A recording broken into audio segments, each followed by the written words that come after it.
Bring you a deck profile on probably the easiest deck to build because it basically builds itself. Just an old favorite that I still enjoy playing and is going to receive support soon. So, if you can't tell by Judge Bow, it's Raging Form. Basically, just a deck that is in a relatively good position right now. Relatively. It's not tier 1, but in my opinion anyway. But it's still, it can catch a lot of strategies off guard, so that's why I enjoy playing it. And let's just go into it. We run Judge Bow because he's a good fallback. Like if you ride into Raging Form, you can just sack him off because he's got Revenger in his name. If you ride into Phantom Abyss, you can get a +1. Easy as that. So he's just solid starter and still deserves to be ran.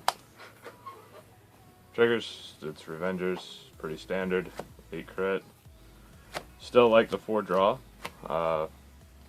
Getting cards in hand, you know, it's something that you don't feel as bad throwing on the field to sacrifice because it's 5k shield. Gives you cards in hand so you can still get cards on the field to sacrifice. And you can cycle with certain cards in this deck so that they're not just dead. And then obviously 4 heal, you know, G Guardians and healing is good. Healing is currently your only way to unflip in this deck, so pretty good. Grade 1s, like I said, this deck basically builds itself because it's just the way it's set up, but it's pretty standard grade 1 lineup. For Mar, Mar basically allows you, when it's called the field, kind of bust a Revenger. Search for a copy of the grade 3 that you currently have on Vanguard, and then shuffle your deck. So it gets you Raging Forms, it gets you Stride fodder, it gets you Sacrifice fodder, it gets you anything you might need. And with this, you can basically, and other cards in the deck, you can basically thin the deck of anything that isn't a grade 2. You know, you can search for your grade 3s, you can search for your grade 1s. So it used to help thin the deck, and then so this is a form of card advantage that you can use later on in the game. Like I said, you could cycle. So it's just good. It's a great card. Kind of +1/+1 is still solid, even if it is a grade 3. So always run Mar. Or Maul. It should be Maul, but you know, English. 4, Limit Break Enablers, because that's what makes the deck function. You need 4. It's actually you're only 7k that you're running, or I'm sorry, you are running another 7k. But anyway, you know, it's a good ride target, obviously, because it's 7k. It lets you stand Raging Form 3 times when your opponent's still a grade 2. Like, it just does silly things, and it's necessary that you see him as much as you can, so that's why you run 4. I do play the 1 Masquerade. If you really want to, you can drop a Masquerade, or drop a grade 3, preferably a Abyss, for another Masquerade. He's just there because there's nothing better. Plus he's solid. You run a lot of 6Ks in the deck, and by a lot, I mean your Perfect Shields and Maul. So he hits 16, you know, he's easy to sacrifice with, he can boost, you know, usually when you end up using Judge Bow, you find him because you can just push him up and swing with him. So he's just solid, and there's not much better. So, and then last 4 perfects. You don't run the Unflippers because they don't have Revenge in their name, and you don't really need it. Like, as long as you're not super crazy with your Counterblast, you don't run out of them before you kill them, so you don't really need more than 5 unless you heal, and then you can just be as crazy as you want. But yeah, you run these because if you have to call them to sacrifice, you don't want to be like, man, I wish I had Revenger Perfects. So grade 2 is pretty self-explanatory. For Blaster Dark Abyss, because he's your mate, he's got a relevant skill still. He kills Laurels, he kills problem starters and all of that stuff like that. You know, you pretty much get one of him for free, his skill anyway. Plus he's your optimal ride target because he's a 9k vanilla. And everything else, your other grade 2s do something that you really want in the rear guard. So he's your optimal ride target, and he's just run at 4. If you really feel confident, you can drop him for a Masquerade, a grade 1 Masquerade. But probably drop a grade 3 just so you can stay relatively consistent. Relatively, I say relatively.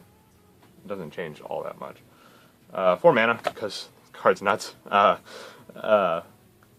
Basically, it turns your what would be a negative or a -3 into a -2. You know, it gives you it tutors your Maws, so you can tutor up a Raging Form, and you can restand it, tutors up your Finnegas, so you can limit break early. Like, it does everything you need. And when you go to Raging Form and you sacrifice the mana column that you got a limit break enabler for, you just paid the cost, so even though Finnegas is gone, you still got your limit break off. So, mana just makes plays. Like, there are so many times where, like, man, if I hit mana off the top, I can pretty much just win this turn, and there she is, and I just win the turn. So, yeah, the 8K doesn't hurt you. Like, if you ride it, it sucks, but you usually want to go first anyway, so they can't super capitalize on it. But yeah, even if the 8K did hurt you, mana is just too good not to run. And then for Dark Bless is what kind of Dark Bless and Maw is what gave people like, oh man, we can play Raging Form again, because Dark Bless allows you to restand for a total of 3 Vanguard attacks for a counter bless 1 after you pay the cost, basically. And that allows you to get, like, if you have weird columns, you can counter bless 1 get a Finnegas, or if you really want to, you can counter bless 1 get a Maw, get another Raging Form. Like, it tutors a grade 1, and your grade 1s help your Raging Form anyway. So just having this on the field almost guarantees you're going to restand a 3rd time, as long as you have the counter bless for it, which is not the hardest thing. Like, you usually no guard the first few turns, but if you have a smart opponent, they might think twice. But yeah, Dark Bless just allows you to stand 3 times. So you want to see it as often as you can, because standing that 3rd time with us, like, they're still at grade 2, or attacking that 3rd time rather, with us still at grade 2, is almost game ending in itself. So you want to give yourself the most optimal chance. And for Raging Form, because the deck builds itself, and for Abyss is just solid. Like, it gives you, if you ever have to go long, Abyss is your way to go long. Like, Raging Form really loses a lot of oomph past, like, turn 4 or 5. Like I said, you want to go first mainly with this deck, so that when you're riding grade 3, you can stand on them while they're still at grade 2. And Raging Form actually has that a relevant ability where you can kind of bust 1 when he attacks, get plus 3k. So you can swing 24 at their 9k. If they ever wanted to guard it, you can just go, try now. It's good.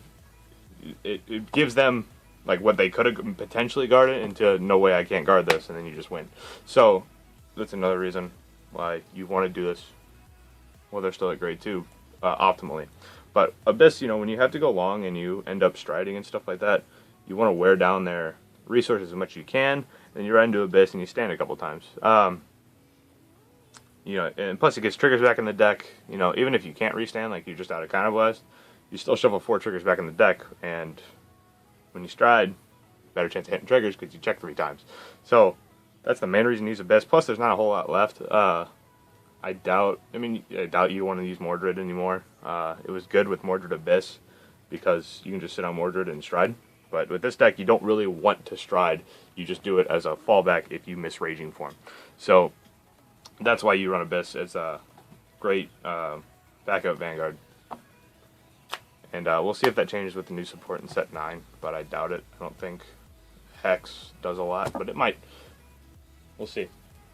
Moving on to the G deck. Like I said, you don't stride that much, but when you do, some of this stuff becomes relevant. So, Seabreeze, because if there's that off chance that you go first, miss Raging Form, and they don't ride, very, very small chance that happens. You can go into Seabreeze and still get a triple drive off, which is still pretty potable, because, if they're not at grade 3, you can't Legion, and if you miss Raging Form, you missed a lot of advantage. So just swinging on them for triple drive can be pretty relevant. That's really the only reason you use Seabreeze. Otherwise, it doesn't do a whole lot. But there's a lot of open slots in this deck, in the G deck. One Medu, because if you're in Legion and you end up striding, you get a grade 3 back in your hand to call as an attacker. You get to use it for other things, pitching, cycling, and stuff like that. So Medu, again, is another card that you can run really whatever, but it's been relevant at least once, so that's why it's there. Grim Recruiter, if you got a pretty dirtily turn, you can go into Grim Recruiter and get a +1 if you hit. Again, doesn't happen often, but could be relevant. Dragular, same reason with the Grim Recruiter. If you got a Dirtily turn, you can switch out a Maul or a Draw Trigger, anything, for a Finnegas and set up for next turn if that's the way the game's going. So another reason to run that. And then moving on to like the more relevant cards in your G zone. 4 Phantom Blaster Diablo. He got worse, as everyone knows, with G Guardians, but he's still pretty powerful. I mean, even if you don't want to kill your things, you can still give him Counter Blast 1 for plus 10k and plus 1 crit. That's pretty good value. Yeah, I remember when that used to cost 3 Counter Blast. So it's just good. Puts pressure. Swinging for 36-2 crit unboosted. It's pretty good. And Guard Restrict can be relevant. 1 Doomed. Doom's okay. I recently added this in. But it's good because Aura Geyser's good. Like, you're gonna run Aura Geyser anyway, so giving your option to have a Doom isn't the end of the world. Plus, it's relatively cheap. Like, there aren't many times where you dive that deep into your Stride deck, but if the game goes long for any reason, Doom can help you out-resource your opponent, so that's why you throw the Doomed in there. And 3 Aura Geyser, 1 for himself and then 1 for Doomed. Yeah, there's not many times that you would want the Aura Geyser twice. You'd probably just want to Aura Geyser once and then Doomed if you need to. So the 4th Aura Geyser isn't necessary, but Aura Geyser's amazing. Like, I expect him to see play in pretty much every Shadow Paladin deck as long as a G zone is a thing. Because he's just that good, I expect him to still be relevant when Set 9 comes out. So there's a reason he's $50. Let's put it that way. And then moving on to the G Guardians, you can run really whatever. You can run Dismal, you can run Screws, you can run really whatever. But I chose 1 Ludwig because it's not completely out of the notion that you call a Perfect Guard in preparation to sacrifice it off, but then you end up don't. So you can ditch a heal, use Ludwig, and then still call the Perfect. Like, it's a really weird situation if it happens, but it, again, could be relevant. So that's why I run the Run Ludwig. Unlikely that does happen. The 1 Screw, when I was talking about cycling, you bring grade 3s to your hand, and they offer no shield. So you can play Screw, ditch a heal, ditch a grade 3, bam, you got 36k shield for cost of a 10k. So, or 25k shield, which ends up being guarding for 36, you know what I mean.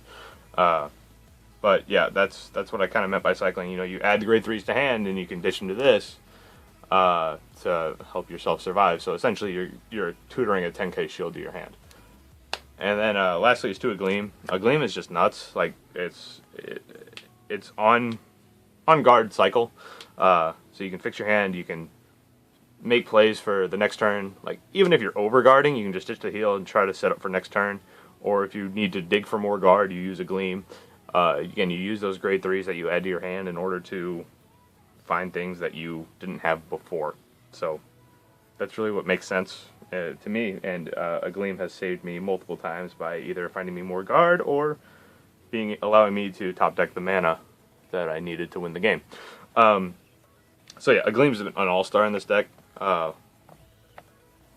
and that's why you should run at least 1. 2 is where I felt comfortable. But that's really where Raging Form is. That's my take on Raging Form.